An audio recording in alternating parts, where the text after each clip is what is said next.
जय हिंद प्यारे साथियों। हर बार की तरह फिर हम हिंदी का एक और प्रैक्टिस सेट करेंगे। जो यूपी पुलिस जो आने वाली हैं या यूपीएसआई जो आने वाली हैं, एसएससी जीडी जो अभी चल रही हैं, या यूपी ट्रिपल एससी का कोई भी एग्जाम जिसमें हिंदी आती है, आप आराम से करके ले जाओगे। बशर्ते आपको क्या करना होगा, हर रोज एक प्रैक्टिस सेट लगाना होगा। ठीक है ना भाई। इससे क्या होता है, हमारी जो कंटिन्यूटी है वो बनी रहती है। कहीं ना कहीं हम मार नहीं खाते, अच्छे से अपने परफॉर्मेंस करते हैं।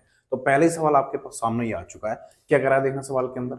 सवाल में कह रहा है हमसे, निम्नलिखित में से संयुक्त वाक्य का चयन कीजिए। संयुक्त वाक्य आप अच्छे से जानते हो, अर्थ के आधार पर जो होते हैं वाक्य तीन प्रकार के हो जाते हैं। कौन कौन से होते हैं? एक सरल वाक्य होता है, दूसरा हमारा संयुक्त वाक्य हो जाता है, और तीसरा हो जाता है मिश्र वाक्य। तो इसमें से पूछ रहा है संयुक्त वाक्य कौन सा है। हमें क्या बताना है? संयुक्त वाक्य बताना है। ठीक है भाई। आप जानते हो संयुक्त वाक्य में क्या होता है कि जब दो सरल वाक्य आपस में जुड़ते हैं तो उसी को हम क्या बोलते हैं? संयुक्त वाक्य बोलते हैं। अब ये जुड़ते किस किस से हैं? संयुक्त वाक्य की अगर मैं पहचान बताऊं आपको, संयुक्त वाक्य ये जुड़ते किस किस से हैं? तो दो वाक्य हमेशा किस किस से जुड़ेंगे? तो आप कह सकते हो तथा के साथ जुड़ सकते हैं, तथा, अथवा, अथवा के साथ जुड़ सकते हैं, अंत किंतु के साथ जुड़ सकते हैं, किंतु, किंतु के साथ जुड़ सकते हैं, और जी तुम्हारा ये परंतु के साथ जुड़ सकते हैं, परंतु, किंतु, परंतु, इसलिए, इसलिए, इसलिए, और क्या बोल सकते हो, किस चीज से जुड़ सकता है? और ये जुड़ सकता है तो, फिर, नहीं तो, नहीं तो, फिर भी, फिर भी। ये दो वाक्यों के बीच में आपको ये योजक शब्द जरूर मिलेंगे। इनको बोलते हैं योजक शब्द। तथा, अथवा, किंतु, परंतु, इसलिए, और, तो, फिर, नहीं तो, फिर भी। ये सब के सब आपको कहीं ना कहीं दो सेंटेंस के बीच में, दो वाक्यों के बीच में आपको मिलेंगे। और जब आपको ये दो वाक्यों के बीच में मिल जाए तो आप तुरंत समझ जाना कि ये संयुक्त वाक्य है। अब आप यहां से आराम से छांट लोगे। जैसे पहले ही ऑप्शन दे रखा है कि आप बताएं कि इसकी समस्या क्या है, आपकी समस्या क्या है। ठीक है भाई। तो यहां पर की आया है, और की जो आता है जब दो वाक्य की के साथ जुड़ते हैं तो वहां पर मिश्र वाक्य होता है। तो मेरे दोस्त आप अच्छे से समझ गए कि ये मिश्र वाक्य है, तो ये तो हमारा आंसर नहीं होगा। फिर अगर जब ऐसी बात है तो ये हमारा आंसर नहीं होगा। ठीक है भाई। अगला क्या है? मैं तुम्हारे साथ व्यापार करना चाहता हूं। मैं तुम्हारे साथ व्यापार करना चाहता हूं, ये सिंपल वाक्य है। इसमें कोई ऐसा नहीं हुआ है, ना ही की का इस्तेमाल हुआ है और ना ही इन समुच्चयवाचक शब्दों का इस्तेमाल किया गया है। पूरा सिंपल वाक्य है, मैं तुम्हारे साथ व्यापार करना चाहता हूं, बात खत्म हो गई। तो ये सिंपल वाक्य है। उसने खाना खाया और सो गया, ये सेंटेंस अलग है और ये सेंटेंस अलग है। आप देखोगे दो सेंटेंस यानी दो वाक्य किससे जुड़े हुए हैं? आप कहोगे और से जुड़े हुए हैं। बस यही आंसर हो गया हमारा। ऑप्शन नंबर सी इसका बिल्कुल सही उत्तर हो जाएगा। और डी में कह रखा है कि परिश्रम करके सफलता प्राप्त करो। परिश्रम करके सफलता प्राप्त करो सिंपल वाक्य है, तो ये भी आंसर नहीं बनेगा। तो option number C is the right answer. कोई दिक्कत नहीं होना चाहिए। मिश्र वाक्य में आपको की मिल जाएगा, की मिल सकता है। और ये आपने सेंटेंस देखे होंगे, जब एक वाक्य दूसरे वाक्य पर डिपेंड होता है तो वो सारे के सारे किस में आते हैं? मिश्र वाक्य में आते हैं। जैसे मैं सेंटेंस बोल रहा हूं, सुनो ध्यान से। जैसे आप जैसा बोगे वैसा काटोगे, तो जैसा और वैसा राइमिंग हो रही है ना। जैसे जैसे ऊपर जाते हैं वैसे वैसे ठंडक बढ़ती है, जैसे और वैसे हो जाएगा, है ना। जैसे ही मैं आया वह चला गया। समझ रहे हो बात को? तो एक वाक्य जब दूसरे वाक्य पर डिपेंड होता है तो वहां पर मिश्र वाक्य होता है। इस बात को आप अच्छे से समझ चुके होंगे। और संयुक्त वाक्य की पहचान मैंने यहां पर आपको बता दी। सवाल नंबर अगला ये रहा मेरे लल्ला, ये रहा। देखना दोस्त क्या कह रहा है इसमें। इस सवाल में कहा जा रहा है हमसे, इसको मिटा लेते हैं पहले। ये कह रहा है निम्नलिखित में से कौन सा वाक्य शुद्ध है? कौन सा वाक्य शुद्ध है? देखो शुद्धता कई तरीके से हम पहचान सकते हैं और कई तरीके से खराब भी कर सकते हैं, है ना। तो इसमें कह रहा है कि हमें शुद्ध वाक्य छांट के बताओ कौन सा होगा। तो यहां पर आप हम देखेंगे, पहला ऑप्शन है फूलों की सुंदरता दर्शनीय है। नहीं भाई, सुंदरता नहीं बल्कि सौंदर्य होना चाहिए था यहाँ पे। सौंदर्य, सौंदर्य, फूलों की सौंदर्य दर्शनीय है, इसलिए ये गलत हो जाएगा। सुंदरता यहां पर नहीं आएगा। फिर है यहां ताजा और गर्म भैंस का दूध मिलता है। ये गर्म भैंस का दूध मिलेगा क्या? गर्म भैंस का नहीं भाई, ये होगा यहां भैंस का ताजा और गर्म दूध मिलता है। यहां भैंस का, यहां पर भैंस आना चाहिए था, सेंटेंस इसलिए गलत हो जाएगा। गर्म भैंस का क्या मतलब है, भैंस को सेक थोड़ी ना रहे हैं जो दूध आएगा निकल के। फिर कह रहा है उसे मृत्यु दंड की सजा दी गई। एक बात ध्यान रखना, जब किसी वाक्य में, किसी सेंटेंस में मृत्यु दंड का यूज हो जाता है तो वहां पर सजा नहीं आता है, यहां पर सुपरफ्लुअस माना जाता है। ठीक है भाई, इसलिए ये सेंटेंस भी गलत हो जाएगा। तीनों सेंटेंस गलत है। ऑप्शन नंबर डी आपका आंसर बनेगा, उपर्युक्त में से कोई नहीं। उपर्युक्त में से कोई नहीं इसका बिल्कुल सही उत्तर हो जाएगा। अगले पर आ जाते हैं, क्या कह रहा है देखना अगले में। सवाल नंबर अगला ये रहा मेरे लल्ला। ये कह रहा है सत्याग्रह का सही संधि विच्छेद क्या है। सत्याग्रह का सही संधि विच्छेद, मेरे दोस्त जब आप इसको तोड़ोगे, जब आप इसको तोड़ोगे तो सत्याग्रह, सत्याग्रह जब आप इसको तोड़ोगे तो ये बनेगा सत्य और धन क्या बनेगा, आग्रह। ये बनेगा आग्रह। ठीक है भाई, ये दोनों बन जाएंगे। यहां से आप छोटा वाला आ निकाल लोगे और प्लस यहां से बड़ा वाला आ जाएगा, और जब दोनों का मेल होता है तो बड़ा वाला आ बन जाता है। ये बड़ा वाला आ इसको पूरा कर देगा क्योंकि आधा बचेगा यहाँ पर, तो ये बनेगा सत्या और आग्रह। यहाँ पर तो आ चुका है तो यहाँ पर बनेगा ग्रह, सत्याग्रह। तो आप यहाँ पर देख रहे हो आ और आ से क्या मिलकर बना, बड़ा आ बना, और जहां पर बड़ा आ, बड़ी ई और बड़ा ऊ से मिलकर कोई संधि बनती है तो वहां पर दीर्घ संधि होती है। तो पहली बात तो आप यहां पर ये सीख गए कि इसमें क्या है, दीर्घ संधि है। क्या है दोस्त, दीर्घ संधि है, दीर्घ संधि। और ये स्वर संधि का एक भेद होता है।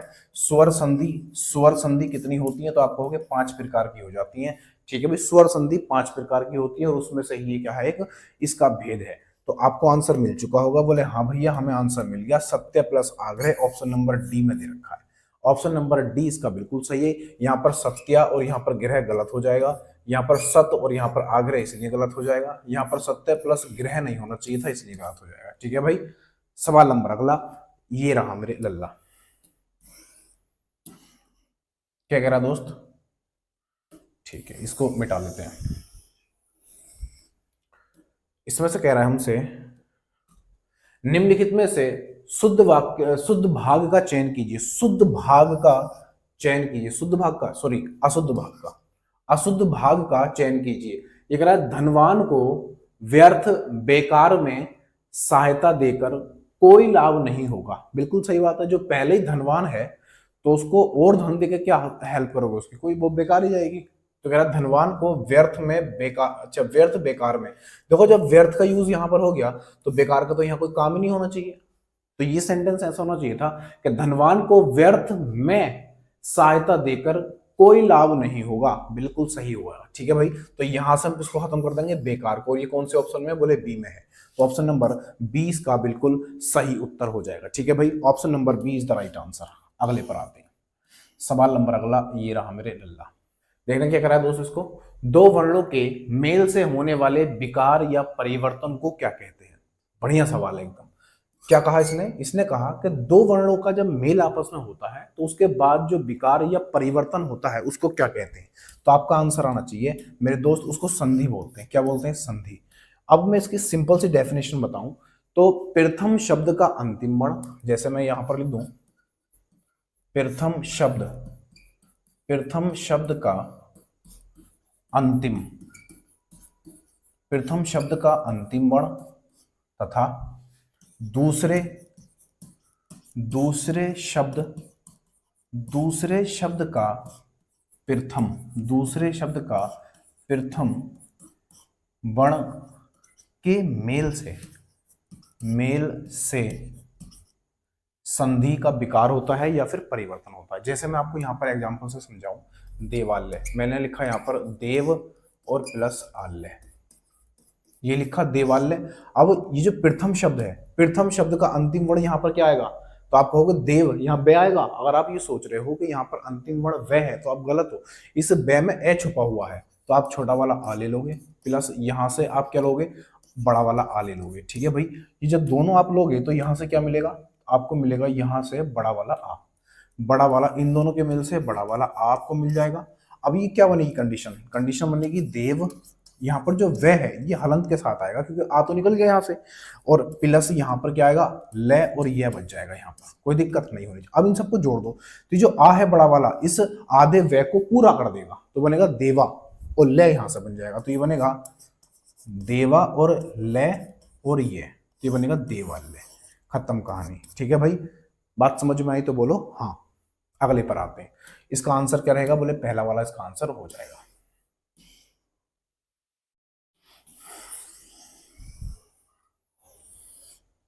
क्या करा इसमें, जिसे जीता ना जा सके, जिसे जीता ना जा सके उसको क्या बोलते हैं, जिसे जीता ना जा सके तो उसको क्या बोलेंगे, तो आप कहोगे उसको बोलते हैं, जिसको जीता ना जा सके उसको बोलते हैं अजय। क्या बोलते हैं, option number A is the right answer. जिसे जीता ना जा सके उसके लिए एक शब्द आएगा अजय। अगले पर आते हैं, सवाल नंबर अगला, ये रहा मेरे लल्ला।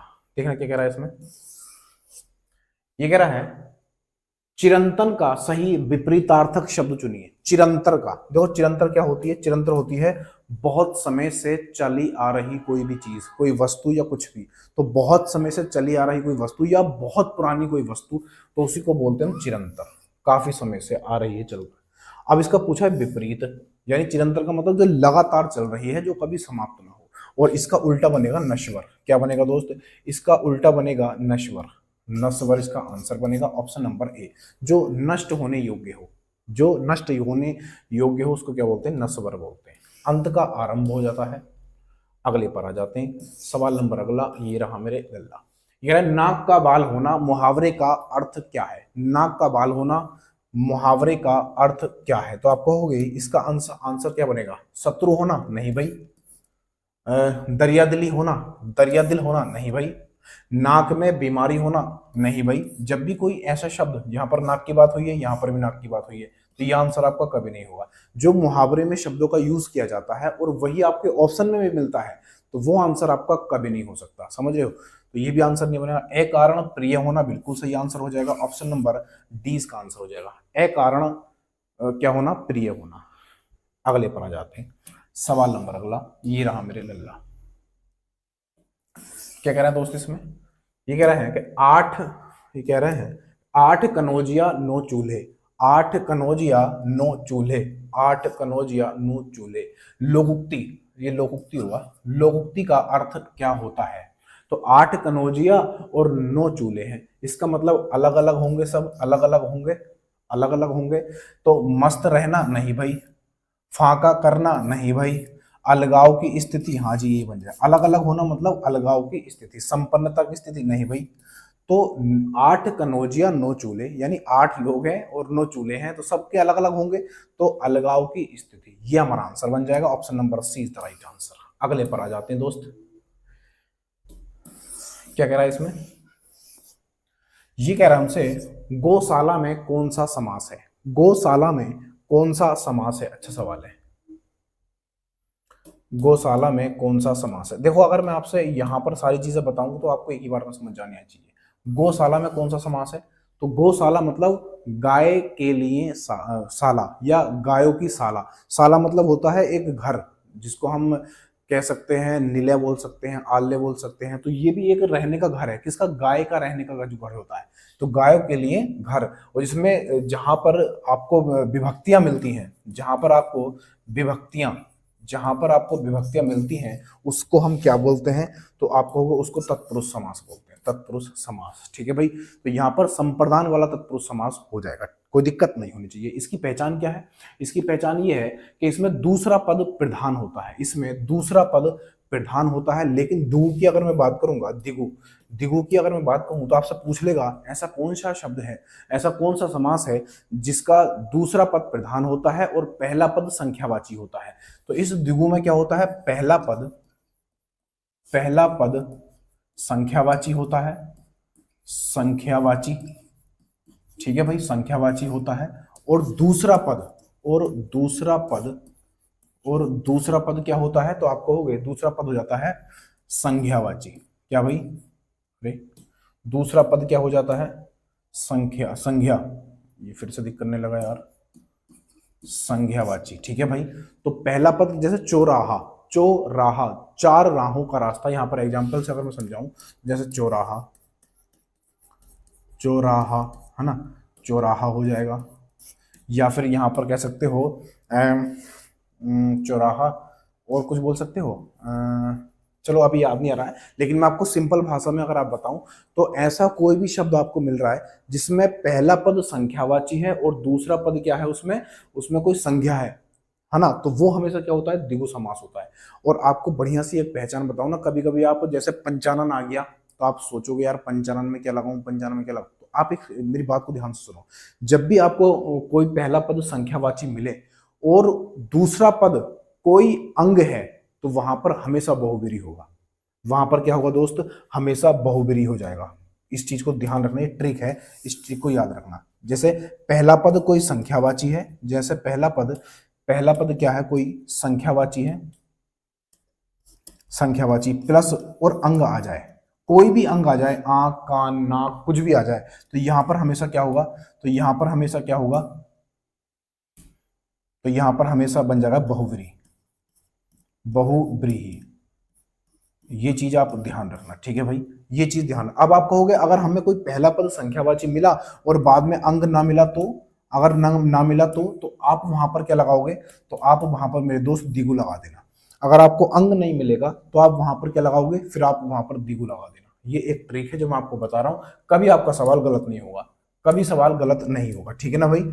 और द्वंद्व में आप जानते हो, द्वंद्व में क्या होता है, इसमें दोनों ही पद प्रधान होते हैं और दोनों पद क्या होते हैं, एक दूसरे के विपरीत हो जाते हैं, ठीक है भाई।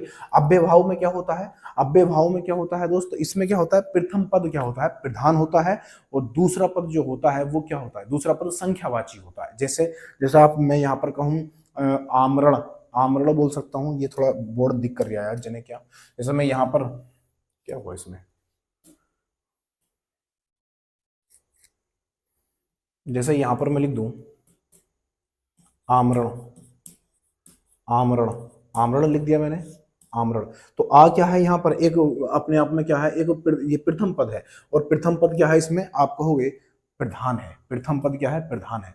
जैसे आप यथाशक्ति लिख सकते हो, यथाशक्ति, यथाशक्ति, यथाशक्ति, यथाशक्ति लिख सकते हो, है ना। आवरण लिखते हो, आज जन्म लिख सकते हो, आज जन्म। तो ये सब क्या हो जाते हैं, अव्ययभाव समाज के उदाहरण हो जाते हैं। अगले पर आते हैं, सवाल नंबर अगला, इसका आंसर क्या बनेगा, तो ऑप्शन नंबर सी इसका बिल्कुल सही उत्तर है। क्या कह रहा है दोस्त, इसमें बोर्ड हमारा यार कभी कभी दिक्कत कर देता है ना, परेशान कर देता है, पता नहीं क्यों परेशान करता है। इसमें कह रहा है किस रस को रसराज कहा जाता है, किस रस को रसराज कहा जाता है। तो आपका आंसर बिल्कुल सामने रखा है, तो आप कहोगे इसको कहा जाता है श्रृंगार रस को, श्रृंगार रस को रसराज कहा जाता है, ठीक है ना भाई। इसको क्या बोलते हैं, अगर मैं आपसे पूछूं कि श्रृंगार रस का स्थायी भाव बताओ क्या होगा, श्रृंगार रस का स्थायी भाव क्या होगा, क्या दोस्त, स्थायी, स्थायी भाव। तो आप कहोगे इसका स्थायी भाव बनता है रति। अगर रति नहीं मिलेगा तो फिर प्रेम मिलेगा, क्या मिलेगा, प्रेम मिल जाएगा, ठीक है ना भाई। अगर मैं आपसे कहूं कि वीर रस का स्थायी भाव, तो वीर रस का होता है उत्साह, वीर रस का स्थायी भाव उत्साह हो जाता है। शांत रस का स्थायी भाव निर्वेद हो जाता है, निर्वेद, निर्वेद हो जाता है। और करुण रस का स्थायी भाव शोक हो जाता है, क्या हो जाता है दोस्त, शोक हो जाता है। ये चीज आप ध्यान रखोगे, ठीक है ना भाई। अगले पर आ जाते हैं, ये सवाल ऐसे ही पूछे जाते हैं, सीधे सीधे रखोगे कि इसका स्थायी भाव क्या है, और इन्हें हम हल्के में ले लेते हैं, और हल्के में लेने की वजह से कहीं ना कहीं हम इन्हें पढ़ते नहीं है, भूल जाते हैं, दिमाग से उतर जाता है, फिर कंफ्यूजन होता है, गलत करके आ जाते हैं। यही तो फायदा होता है रिवीजन करने का। क्या कह रहा है, छंद से संबंधित गणों की सही संख्या कितनी होती है, ये हमसे क्या पूछ रहा है, गण पूछ रहा है, क्या पूछ रहा है, गण। छंद में गण कितने होते हैं, तो आपका आंसर आना चाहिए 8 हो जाते हैं। कितने दोस्त, 8 गण होते हैं। इसका एक फॉर्मूला है छोटा सा, उसको लिख लो, सूत्र बोल सकते हो या फिर फॉर्मूला बोल सकते हो। इसका फॉर्मूला मैं आपको बताऊं, या माता, या माता राज भानस लगा, भानस लगा, ठीक है भाई। ये होते हैं 8। जैसे मैं यहां पर लिख दूं, या माता राज, राज भानस, ठीक है। 1 2 3 4 5 6 7 8, ये 8 हो गए। अब यहां से हमें गढ़ बनाने, देखो गढ़ कैसे बनाओगे आप, गढ़ कैसे बनाओगे, ऐसा बना दो, जैसे यह रा है, न है, स है, मैं है, और ये है, ठीक है। गढ़ कैसे बनाओगे, तो ये बनेगा यगढ़, क्या बनेगा, पहला पहला बन जाएगा यगढ़, यगड़, मगड़, यगड़, मगड़, तगड़, तगड़, रगड़, रगड़, जगड़, जगड़, है ना, और भगड़, है ना, नगड़, नगड़ और सगड़, ये गण हो जाते हैं ना। तो या माता, राज, भानस, लगा, लय और गय जो होते हैं उनकी कोई वो नहीं होती, बस एक फॉर्मूला बनाया है। तो यगड़, मगड़, तगड़, रगड़, जगड़, भगड़, नगड़ और सगड़, ठीक है, ये फॉर्मूला है अपने पास, है ना। इसको आप काउंट मत करना, बस यही है 1 2 3 4 5 6 7 8, ठीक है भाई। या माता, राजभानस, लगा, ये सिर्फ याद करने के लिए लगा जोड़ दिया हमने। तो कितनी संख्या होगी, बोले 8 हो गई। ऑप्शन नंबर सी इसका बिल्कुल सही उत्तर है। क्या करें दोस्त इसमें, वही मनुष्य है जो मनुष्य के लिए मरे, पंक्ति में कौन सा अलंकार है, पंक्ति में कौन सा अलंकार है, वही मनुष्य है जो मनुष्य के लिए मरे। आप यहां पर अच्छे जानते हो, जब दो शब्दों का यूज बार बार होता है, या कह सकते हो दो या दो से ज्यादा बार होता है, तो वहां, और उनका अर्थ क्या हो दोस्त, हर बार अलग अलग होता है, तो वहां पर यमक अलंकार हो जाता है। Option number B. यहां पर आप देखोगे, यहां पर देखोगे तो मनुष्य एक बार यहां पर यूज हुआ है और एक बार यहां पर यूज हुआ है, ठीक है। तो वही मनुष्य है जो मनुष्य के लिए काम आए, यानी इंसान है यहाँ पर और यहाँ पर मनुष्य की बात कर रहा है। तो दो शब्द आए हैं मनुष्य, और इनके अर्थ दोनों के हर बार अलग हैं, तो यहाँ पर यमक हो जाएगा। अगर मैं आपसे कहूं अनुप्रास में क्या होगा, तो अनुप्रास में क्या होता है, इसमें वर्णों की आवृत्ति होती है, इसमें वर्णों की आवृत्ति, इसमें वर्णों की आवृत्ति होती है। चंदू के चाचा ने चंदू की चाची को चांदी की चम्मच से चांदनी रात में चटनी चटाई, चे चे चे चे चे चे चे चे, है ना। तो यहाँ पर क्या हो जाएगा, अनुप्रास अलंकार हो जाएगा। श्लेष में क्या होता है, श्लेष में क्या होता है दोस्तों, तो आप कहोगे श्लेष में ये होता है कि एक शब्द आता है और हमेशा विषम में या एक आएगा या फिर 3 आएगा या 5 आएगा। एक शब्द आता है और उसका अर्थ अलग अलग होता है, यानी कई विषयों में उसका अर्थ क्या होगा, अलग अलग होगा।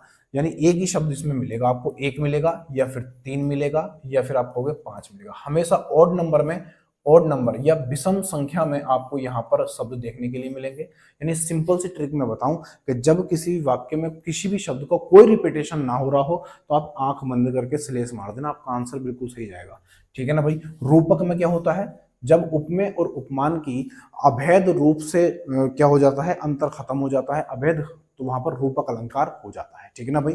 वहां पर रूपक अलंकार हो जाता है। अगले पर आते हैं, आंसर क्या बनेगा, option number B is the right answer.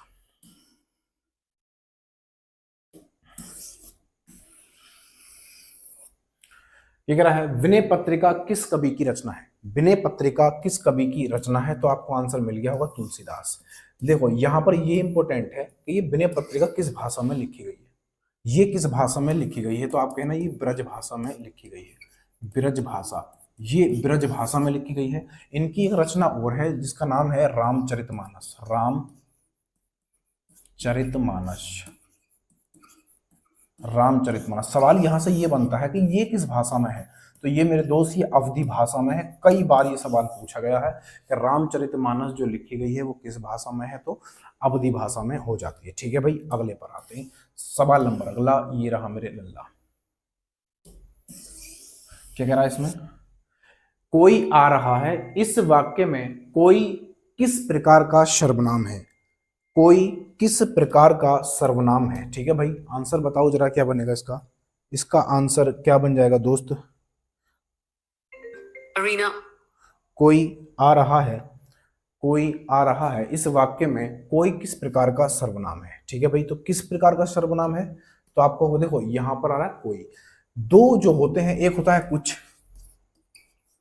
और एक हो जाता है कोई, एक हो जाता है कोई, और ये दोनों ही क्या होते हैं, अनिश्चितवाचक, क्या होते हैं, अनिश्चयवाचक सर्वनाम,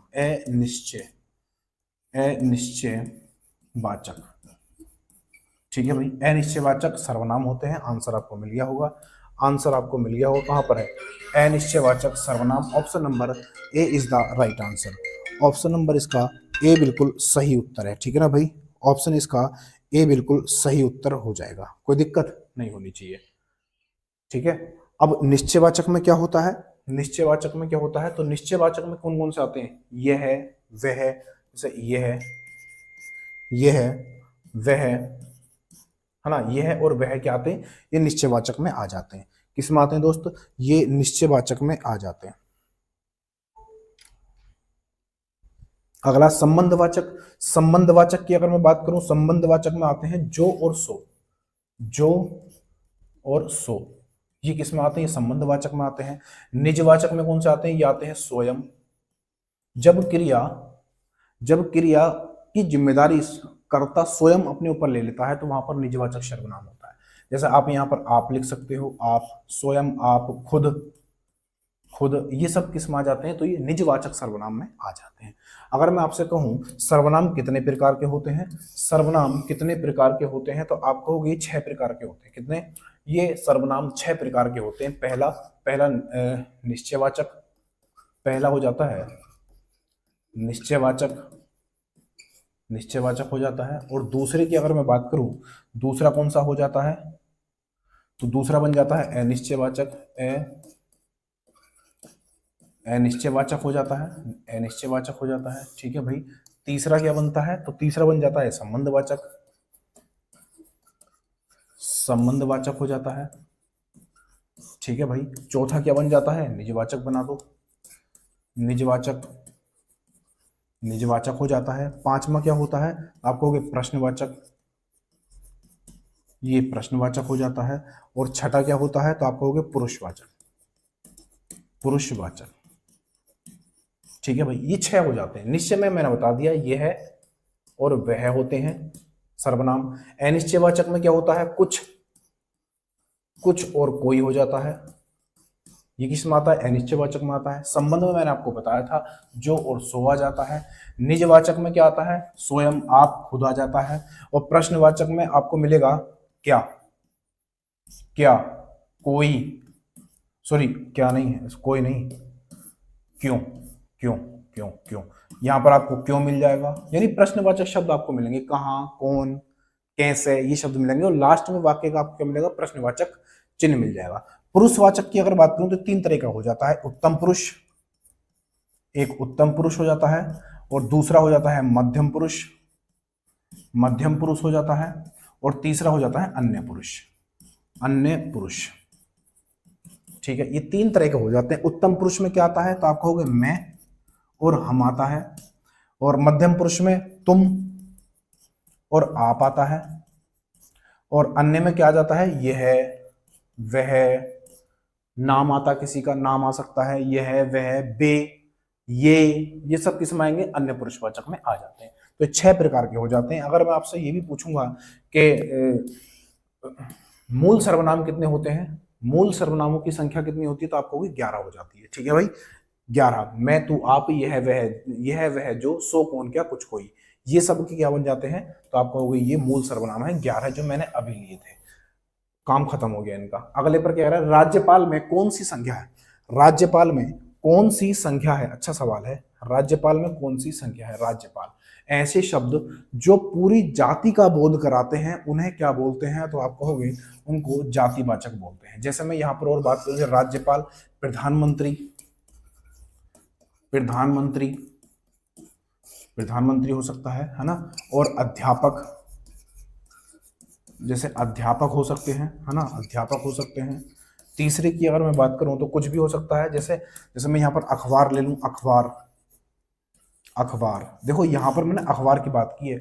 अगर अखबार की जगह मैं कहता द हिंदू न्यूज़पेपर तो वो व्यक्तिवाचक में चला जाता। अब इसमें अखबार की बात हो रही है, पता नहीं कौन से वाले की हो रही है, दैनिक जागरण की हो रही है, या भास्कर की हो रही है, अमर उजाला की हो रही है, हिंदुस्तान की हो रही है ना, ये नहीं पता ये द हिंदू की हो रही है। अगर इनमें से किसी का नाम ले लिया जाएगा तो वो व्यक्तिवाचक में चला जाएगा, लेकिन सिर्फ अखबार का नाम लिया है इस वजह से जातिवाचक हो जाएगा।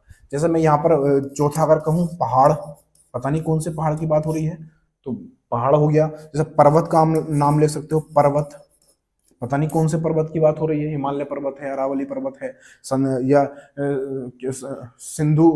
जैसे मैं यहाँ पर नदी का नाम ले लूँ, नदी, जैसे मैं यहाँ पर नदी का नाम ले लूँ, नदी, तो नदी भी किस में चली जाएगी, जातिवाचक में चली जाएगी। पता नहीं कौन सी नदी की बात हो रही है, सिंधु नदी की बात हो रही है, रावी नदी की बात हो रही है, ब्यास नदी की बात हो रही है, ब्रह्मपुत्र नदी की बात हो रही है। अगर इनका नाम ले लिया जाएगा तब ये व्यक्तिवाचक बनेंगे, और सिर्फ नदी कहा जाएगा तो ये जातिवाचक में चला जाएगा। ऐसे राज्यपाल, अगर किसी स्टेट के राज्यपाल का नाम ले लें तो वो व्यक्तिवाचक में चला जाएगा, लेकिन सिर्फ राज्यपाल कहा गया है इस वजह से यहाँ पर जातिवाचक हो जाएगा। कोई दिक्कत नहीं होनी चाहिए। अगले पर आते हैं,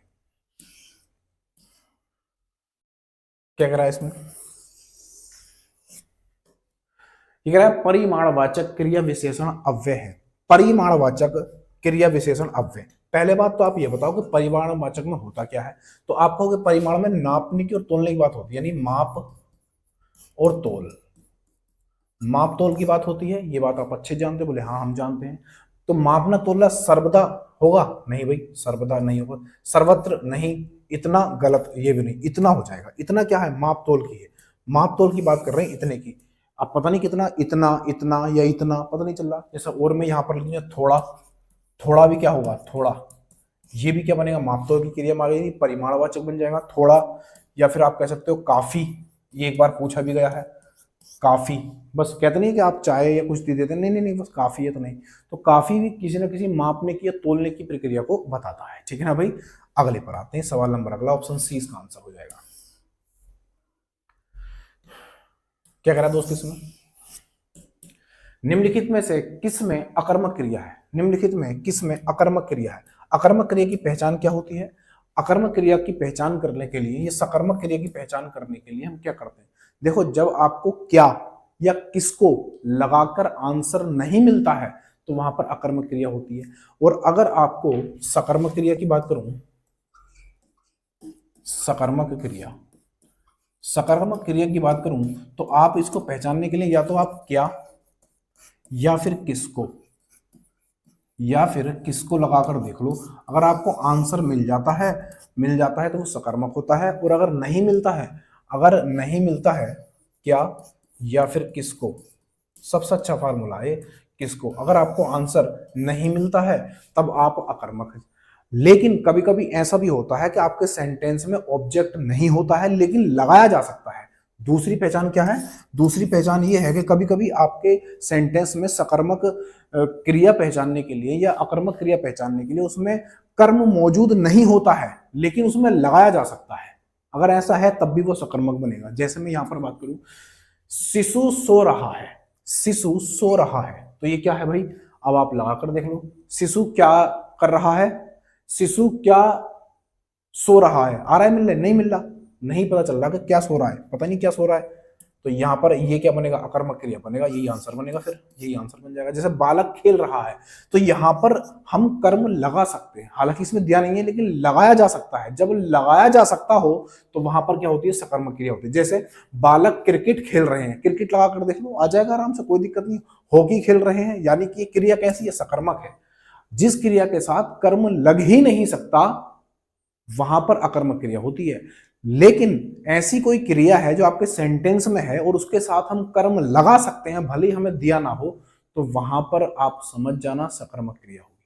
तो बालक खेल रहे हैं, क्या खेल रहे हैं, तो आप कहोगे क्रिकेट खेल रहे हैं, तो यहां पर सकर्मक क्रिया है, ठीक है भाई।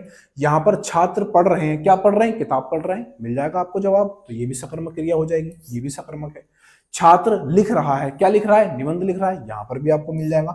तो ये सारे के सारे एग्जाम्पल सकर्मक क्रिया के हैं, ये सारे के सारे एग्जाम्पल सकर्मक क्रिया के हैं। लेकिन शिशु सो रहा है, क्या सो रहा है, पता नहीं चल रहा। जब नहीं पता चल रहा, जैसे सोना है, जैसे सोना है, जैसे हंसना है, हंसना ये भी अकर्मक क्रिया है, हंसना है। या दौड़ना है, दौड़ना ये भी अकर्मक क्रिया है। जैसे तैरना है, तैरना ये भी क्या है, अकर्मक क्रिया है। ये सब अकर्मक क्रिया है, ठीक है ना भाई। आपको पता नहीं चलेगा, आप क्या या किसको लगाकर देख लो, आंसर ही नहीं आएगा, और ना ही आप लगा सकते हो इसमें। तो ये क्या बनेगी, अकर्मक क्रिया। ऑप्शन नंबर ए इसका आंसर हो जाएगा। अगले पर आते हैं,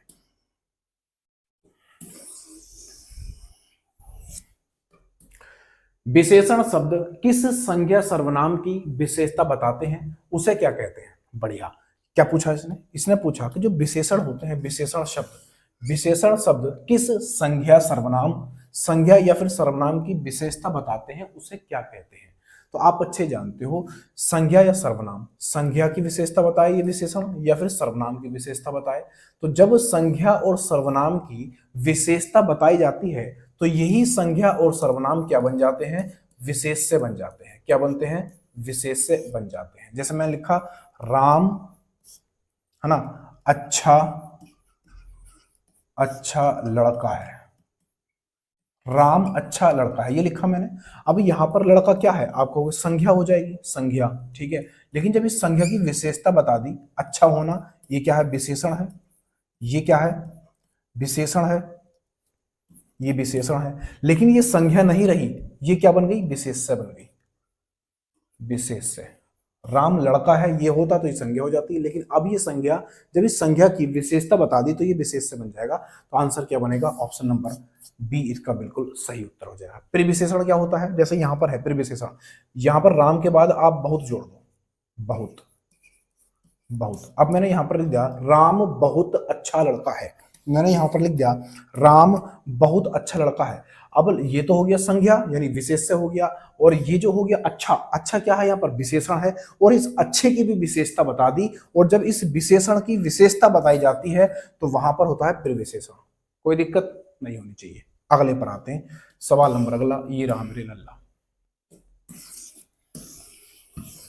क्या करा है, काफी में कौन सा विशेषण है, काफी देखो अभी आया था पीछे, काफी मैंने बताया था।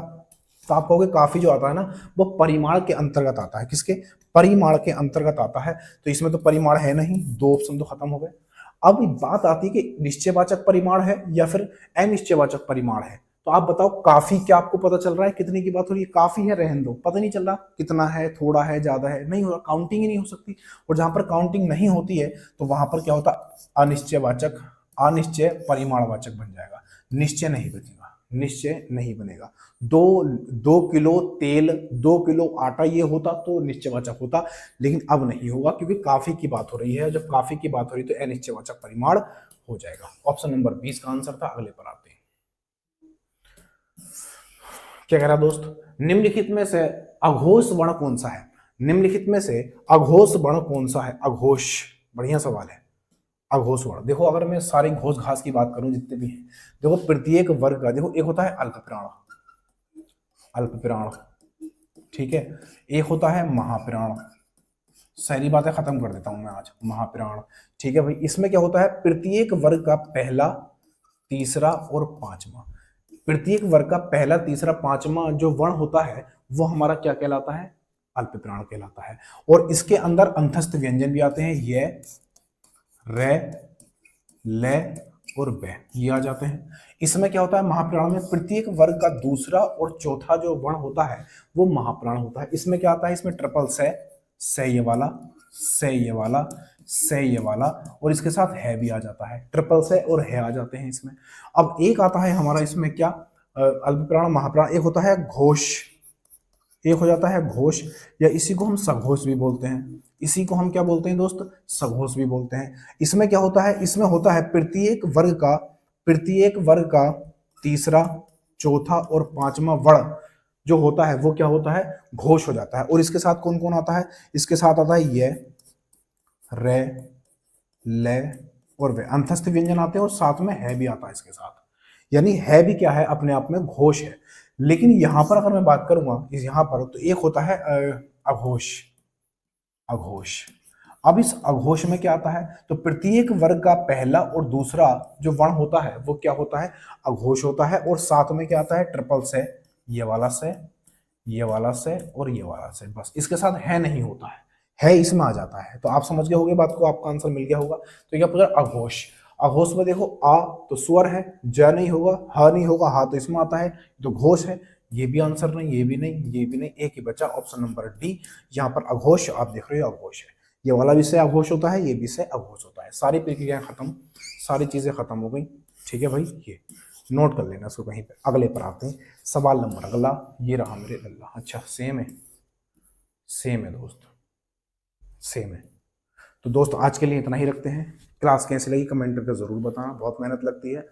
और आप चैनल पर नए हो तो तुरंत सब्सक्राइब कर लो, फ्री में सब्सक्राइब हो जाता है, लाल वाला बटन दबा के। समझ रहे हो बात को, फैमिली को बढ़ाओ, बाकी आप जानते हो, कहीं पर शेयर मार देना, और क्लास अच्छी लगी तो लाइक करके जाना। बाकी बातें कल करेंगे अगली क्लास में, तब तक के लिए जय हिंद, जय भारत।